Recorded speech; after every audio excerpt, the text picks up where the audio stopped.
तर नमस्कार मित्रांनो, आज घरापुढचं वातावरण काय असं होतं. तर रोज सारखं मी निघालो कामाला, घेतली आपली फॉर्च्युनर, बसलो गाडीत व निघालो ऑफिसला. तर ऑफिसमध्ये बरेच कापड दुकानदार आपल्याकडे माल खरेदी करण्यासाठी आले होते व तसेच मित्रांनो आपल्याकडे होलसेलमध्ये सर्व दुकानदारांसाठी माल अवेलेबल असतो. त्यानंतर शिरसाळामधून शाखेची माहिती घेण्यासाठी व शाखा घेण्यासाठी 4-5 युवा उद्योजक आले होते.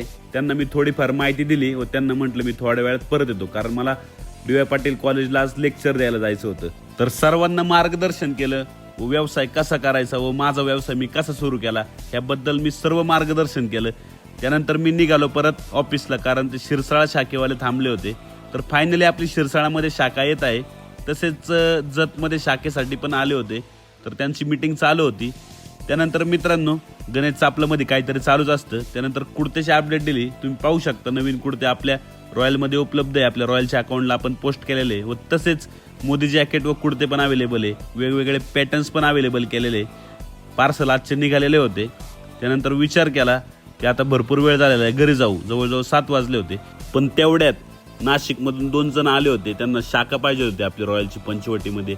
तर त्यांना पूर्ण माहिती दिली पण निघालो फायनली मी आता घरी. आपल्या रॉयल मुख्य शाखेला केलं बाय. तर ब्लॉग कसा वाटला मला नक्की कमेंट करून सांगा.